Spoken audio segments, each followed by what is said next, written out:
Ora bem, muito bom dia, bem-vindos a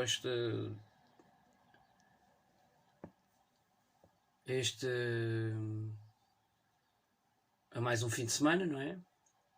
Já estamos a fechar mais um fim de semana.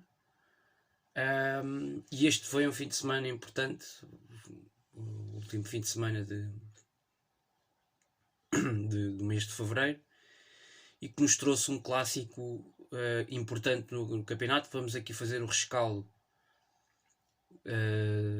do grande clássico e do grande prato forte da jornada 21, que colocava frente a frente os dois primeiros classificados da Liga Nós. Futebol Clube Porto e Sporting empataram 0-0. O primeiro jogo do Sporting no campeonato que não marca golos.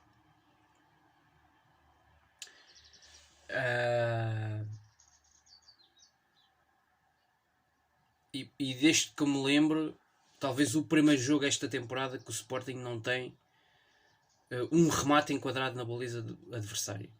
Um remate enquadrado na baliza adversária. Estou a dizer bem. Acho que é o único jogo que eu me lembro de tal coisa, mas já lá vou aflorar mais essa situação ofensiva que tem a ver com os comportamentos e as dinâmicas ofensivas da equipa, que a meu ver nesta partida não existiram, na minha opinião. E acho que há vários fatores que obviamente contribuíram para isso.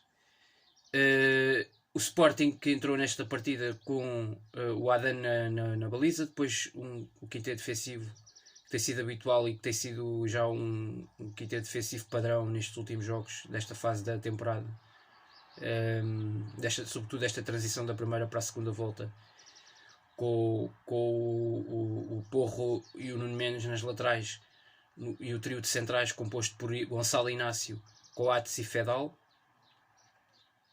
Depois o meio campo, João Mário, Palhinha, e depois na frente, pela esquerda, Nuno Santos, pela direita, o Pote, e servirem o atacante Tiago Tomás.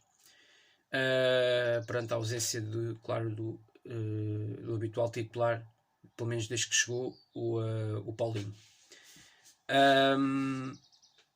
Dito isto, e já lá vou depois avançar e analisar, olhar para as estatísticas, mas e não é as estatísticas deste jogo, é as estatísticas gerais no campeonato depois desta partida.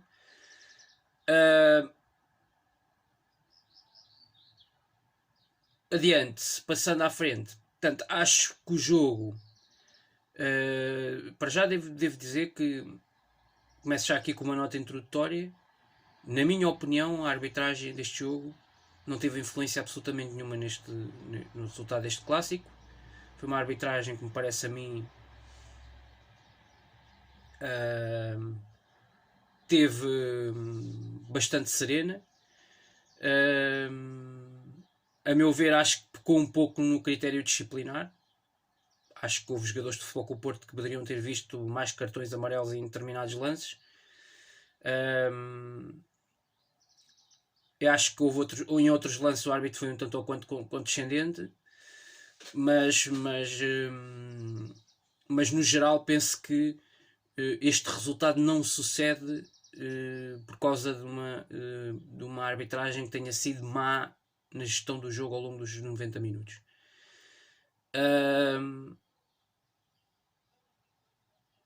Devo dizer que também parece a mim que o Futebol Clube Porto, na primeira parte, o jogo foi muito mais equilibrado, parece-me a mim, mais tocado lá, mas muito mais amarrado e preso taticamente na zona do meio campo, que acho que foi aí onde se passou muita coisa. Na primeira parte, portanto, eu não consigo, ao contrário do que aconteceu no clássico aqui de Alvalade da primeira volta, que eu consegui seccionar partes dentro das primeiras partes e das segundas partes do jogo, em momentos diferentes de domínio e de alternância do jogo por parte das duas equipas e de oportunidades. Creio que neste jogo não tivemos isso. Não tivemos um verdadeiro espetáculo nesta partida. E a primeira parte então foi, a meu ver, nesse aspecto mais pobre. Praticamente o Foco Porto tem um remate na baliza obriga o Adan a uma defesa mais apertada, que é o remate se não me engano, do Manafá, que é aquela situação do Manafá na primeira parte, nos primeiros 45 minutos. O Sporting ofensivamente ao longo de todo o jogo foi quase uma nulidade nesta partida, nomeadamente no critério do último passe.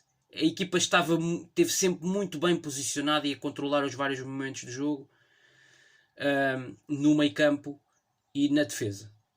O problema, nos primeiros 60, 70 metros do relevado, o problema foi quando chegava aquele último terço à entrada da área do Porto. O Sporting teve várias situações durante o jogo de transições rápidas. O Sporting muitas vezes recuperava bolas, ok? O Sporting recuperava bolas através do Palhinha, recuperava bolas ainda dentro do seu meio campo, mas com a equipa, apanhava a equipa do Foco Porto totalmente desequilibrada em termos táticos, e o Sporting fazia sempre alguma coisa errada quando chegava a meio do meio campo de Foco Porto, em zona subida, em zona de definir melhor, ok? Os jogadores definirem melhor, João Mário definir melhor, Palhinha definir melhor. Houve situações, Nuno Santos tinha que definir melhor, e houve momentos em que se definiu muito mal. O Pote definiu muito mal. Portanto, eu acho que falta este Sporting, ok? E eu tenho que fazer esta crítica ao Amorim, que está há um ano a trabalhar com esta gente. Isto tem que ser melhorado, estes aspectos do jogo. Eu não posso aceitar que o Sporting saia do Estádio do Dragão num clássico de campeonato com 0 remates enquadrados na baliza. Esta equipa tem que rematar a baliza. Efetivamente. Não consigo entender como é que os jogadores têm um receio nas zonas de definição, nas zonas de decisão, serem tão perdulários, serem tão arriscarem tão pouco. O Nuno Santos praticamente não tem uma arrancada neste jogo, nos 60 e tal minutos que está em campo. O Pote a mesma coisa, não tem uma arrancada com bola controlada. O mérito do Porto, em grande parte, em muitos dos lances do jogo, sim. Mas também muito mérito no Sporting, sobretudo quando o Sporting saía, recuperava a bola ainda no seu meio campo, saía em transições rápidas, muitas vezes 4 contra 3, em superioridade numérica, 3 contra 2, 5 contra 4, os jogadores, 4 contra 2, e não conseguiam definir bem. E invariavelmente as bolas acabavam por morrer nos centrais do Porto. O Sporting nem sequer conseguiu, os jogadores nem sequer conseguiam conduzir os lances, conduzir a bola até à área do Porto. E muitas vezes, quando conseguiam chegar mais longe, mais próximo às imediações da área do Porto, nomeadamente pelas laterais, aproveitando esse jogo exterior da equipa, os jogadores não conseguiam fazer sequer o cruzamento.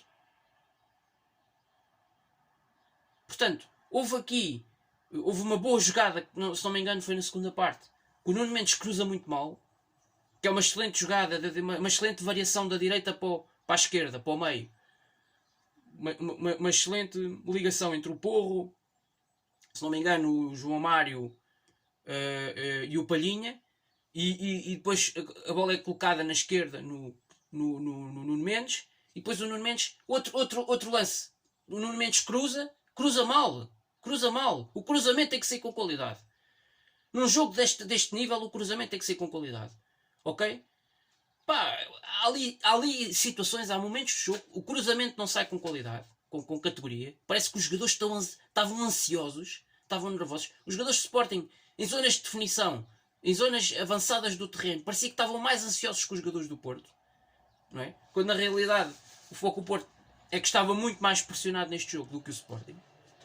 Portanto, os jogadores de Futebol Clube do Porto é que deveriam estar muito mais pressionados e mais ansiosos nesse sentido para tentar chegar ao golo.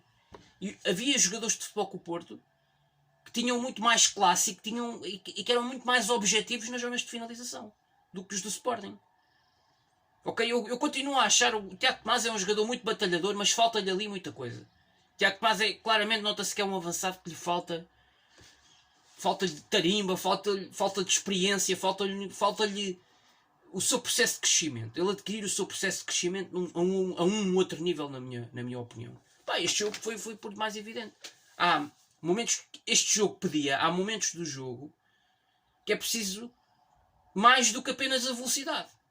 Okay? É preciso cabeça, é preciso jogadores que saibam tabular, é preciso jogadores que saibam, em espaços curtos, receber a bola, obrigar o adversário a uma ginástica, a ir à procura, não entregar bola fácil. Houve muitas bolas que o Sporting entregou fáceis neste jogo. Que elas invariavelmente ou acabavam nos pés do Mbemba, ou acabavam nos pés do Pep, ou acabavam nos pés dos laterais. O Sporting perdia bolas com muita facilidade neste jogo. E depois essa questão, a meu ver, essa situação da defensiva da equipa, essa situação, aliás, ofensiva, os jogadores a arriscarem pouco, os jogadores num contra um, jogadores com capacidade técnica, às vezes parece-me que falta criatividade a esta equipa de Sporting. No último terço, nos últimos 40 metros, falta criatividade, falta mais categoria técnica, mais jogadores sem medo, sem receio de ir num contra um. Um bocadinho aquilo que eu já aqui estou farto de dizer há mais de um ano, que é isto que eu vejo no Plata. Ok? E que eu não vejo em muitos outros jogadores deste plantel do Sporting. Essa irreverência, esse não ter medo, esse não ter receio, de não ter demasiado respeito pelo adversário. Ir para cima, num contra um, inventar ser um verdadeiro mágico, tirar um coelho da cartola. Não vejo o jogador do Sporting a fazer isto. E ontem não vi mais uma vez no Dragão. Num jogo destes que era um jogo com o Sporting com uma vitória podia arrumar definitivamente com esta questão do campeonato. Portanto, faltou os jogadores correrem mais riscos. Acho que ofensivamente um jogo muito fraco da equipa, na minha opinião. O único que trouxe um pouco mais de profundo técnico, classe ao jogo foi o Mateus Nunes, naquela grande jogada aos 76 minutos. Mas é muito curto para uma equipa que é o líder do campeonato, que é a equipa mais forte em termos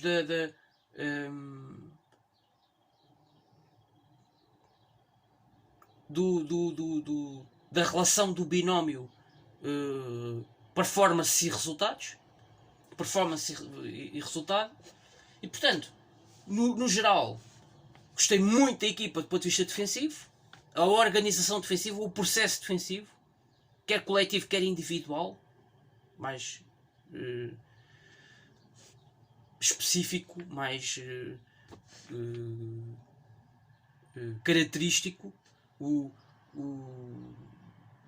a performance mais individualizada dos jogadores no seu comportamento defensivo, nos seus comportamentos defensivos, nas suas dinâmicas defensivas. Eu penso que aí a equipa esteve fortíssima, teve ao seu nível habitual que já tem patenteado ao longo deste campeonato. A meu ver, no plano ofensivo, muito fraco. Portanto, para uma equipa que é o líder do campeonato, que é uma equipa que tinha marcado em todos os jogos até agora, isto foi uma performance ontem do ponto de vista ofensivo muito, muito fraquinha, parece-me a mim. Depois acho que na segunda parte o Porto é claramente melhor equipa. Não vamos andar aqui com coisas. Acho que não concordo com o Palhinha no final do jogo de ontem. Não acho que o Sporting tenha sido ligeiramente melhor que o Porto na segunda parte. Isso é também não querer ver o jogo que se viu, que foi visível. A equipa teve muitas dificuldades e lá não é porque empatou 0-0 que eu vou deixar de dizer que o Sporting até podia ter ganho o jogo, na realidade. Com aquele lance do Mateus Nunes aos 76 minutos. Mas, tem que se dizer, eu vi a segunda parte e vi o jogo todo com atenção. O Porto foi melhor na segunda parte, territorialmente, na minha opinião, muito sincera. Na primeira parte, não.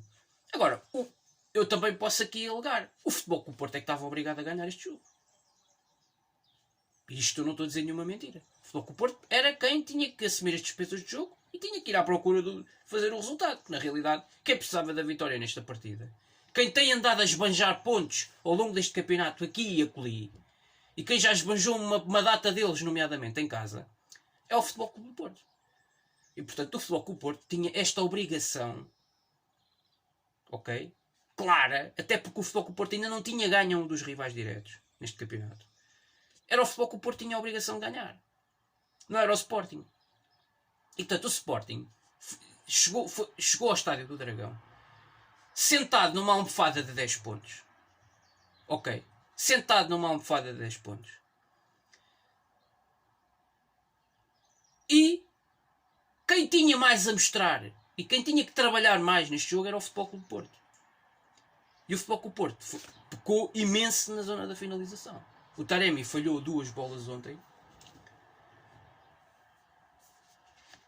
Por exemplo, 2 bolas na área, que não é normal.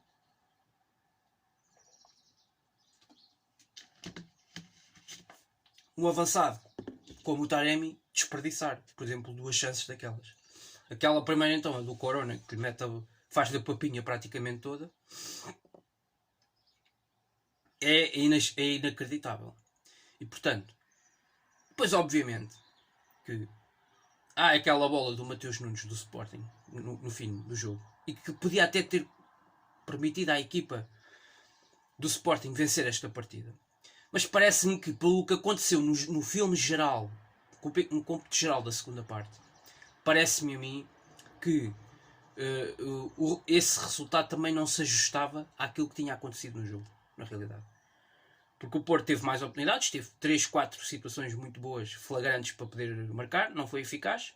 O Sporting teve uma grande situação, foi aquela do Mateus Nunes, depois daquela grande jogada individual. E depois teve 2 ou 3 jogadas ao longo do resto do jogo que podiam ter sido mais perigosas para a baliza do Porto, mas que não foram lances que não foram bem definidos. Ok? Lances que na zona de decisão, nos últimos 30, 40 metros de terreno do campo, não foram bem definidos. Não foram bem... a tomada de decisão do passe no momento certo, no timing certo, não foi feito dessa forma. Lembro-me esse lance do Palhinha na primeira parte, se não me engano, na primeira ou na segunda parte. Que há uma recuperação de bola e ele teve um timing perfeito, que ele podia ter posto a bola no Nuno Santos à esquerda, que lhe estava a pedir a bola, e o Nuno Santos ia praticamente isolado para a baliza, ia ficar cara a cara com o guarda-redes, e o Palhinha acaba por dar mais 2 toques na bola e acaba por ir para a direita. Mas quando antes tem um timing perfeito, pode meter a bola no Nuno Santos. Depois há esse lance, que é já na segunda parte, que é uma excelente variação da direita para a esquerda. O Porro combina com o João Mário e depois a bola passa pelo Palhinha. O Palhinha passa pelo Pote. O Pote faz um grande passo para a esquerda para o Nuno Santos, para o Nuno Mendes, e o Nuno Mendes faz um cruzamento sem nexo. Aí podia ter definido muito melhor. E depois a última jogada praticamente do jogo, antes do pontapé de canto do Sporting,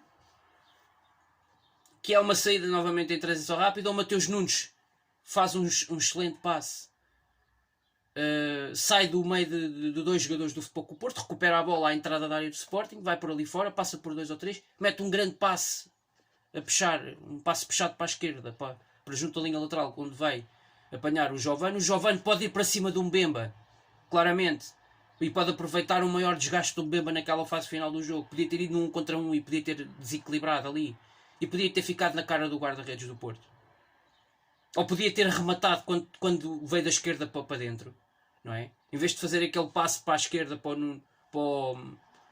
agora não me lembro para quem é que foi. Acho que foi o para o Mateus Reis, que depois faz aquele cruzamento que o defesa do Porto corta para fora pela linha final. Eu podia ter rematado logo à baliza dali, o Giovane.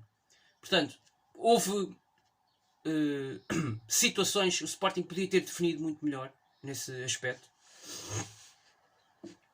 Jogadas que podiam ter sido muito mais bem trabalhadas e que podiam ter criado muito mais apuro para a baliza do Futebol Clube do Porto e nomeadamente para o Marchezinho.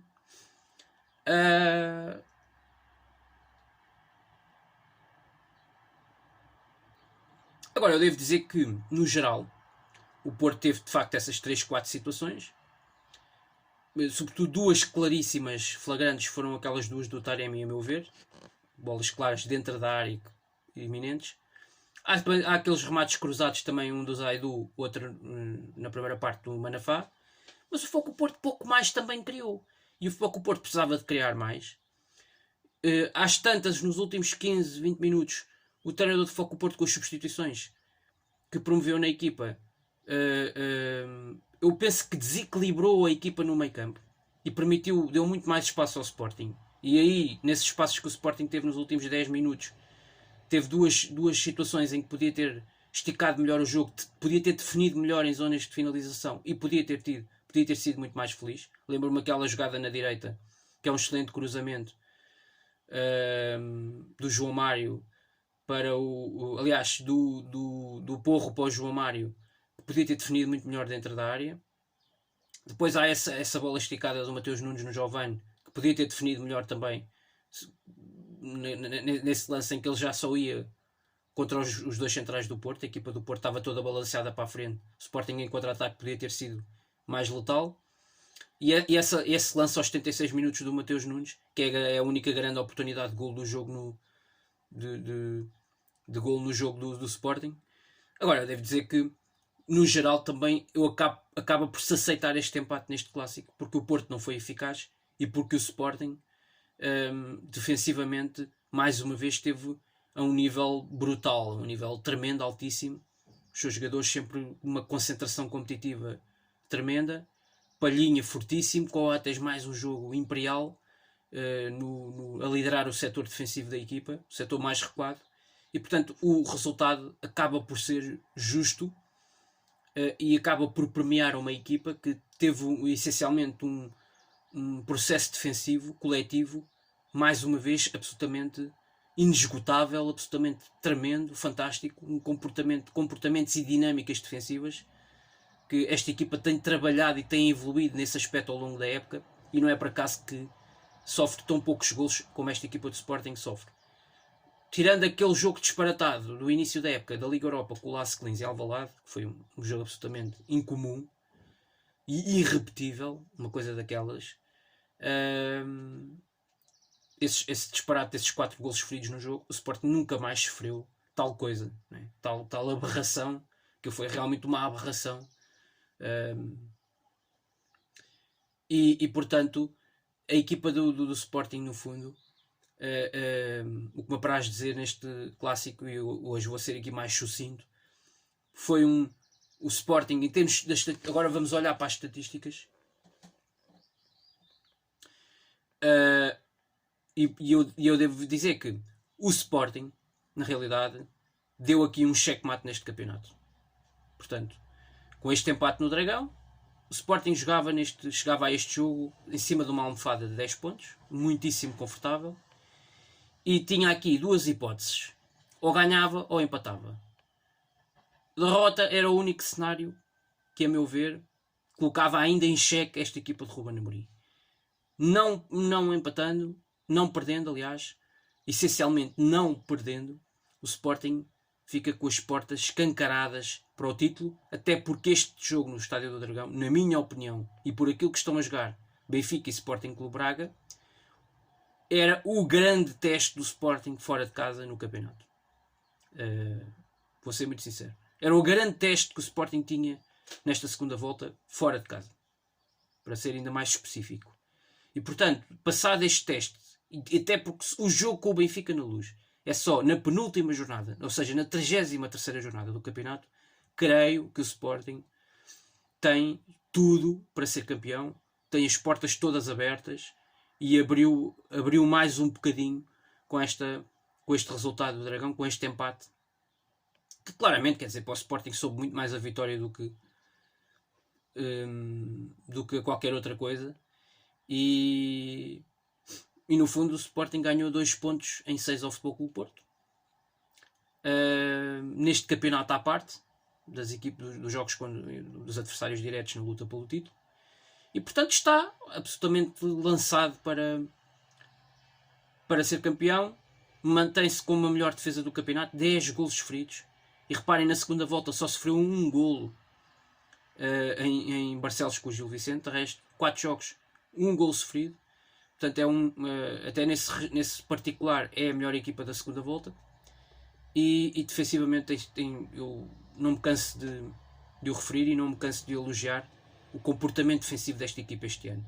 Reparem o Coates que vemos este ano comparando com o Coates da época passada, quase toda a época passada. É uma diferença aterradora e que realmente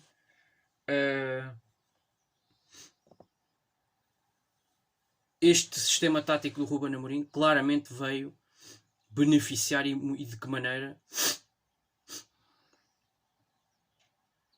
este jogador, o capitão da equipa de Sporting, Sebastián Coates, o central, o internacional uruguaio.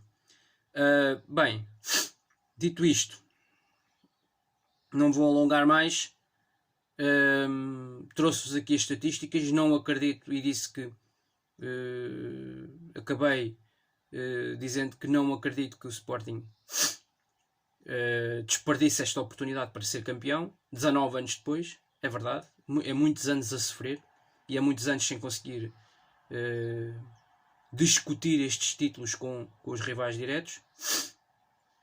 Finalmente parece que este ano vai-se quebrar essa situação. E é um campeonato que é justo. Portanto, se o Sporting vencê-lo e acabar por confirmar essa situação, é um campeonato que acaba por ser absolutamente justo, em função de que esta foi a equipa mais regular, é a equipa que menos golos sofre, é uma das equipas que melhor ataca e que mais golos marca, e portanto, nesse sentido, está tudo certo. Mais um pontinho ganho na casa de um rival e o título está ali ao virar da esquina. Agora é preciso gerir, manter o foco, ganhar ao Santa Clara na próxima sexta-feira em Alvalade, na jornada 22, para depois ficar cada vez mais próximo do grande objetivo que é o título e juntar ao título de campeão de inverno da Taça da Liga o campeonato. Portanto, e só assim esta poderá ser uma época muito positiva se o Sporting conseguir conquistar estes 2 títulos e garantir desde logo o apuramento direto para a Liga dos Campeões, que é muito importante. O apuramento direto para a Liga dos Campeões, que é muito importante. E portanto, dito isto, meus amigos, voltarei em princípio no próximo sábado, porque sexta-feira há Sporting Santa Clara, para fazerem o rescaldo desse jogo da jornada 22. Este foi o rescaldo do clássico. Um pontinho ganho pelo Sporting no Estádio do Dragão, e segue invicto, mais uma vez, ou continua a seguir invicto, e mantém o Futebol Clube do Porto com essa vantagem de 10 pontos no topo da tabela classificativa. Muito obrigado e o resto do bom fim de semana a todos. Salve! Saudações leoninas! E viva o Sporting!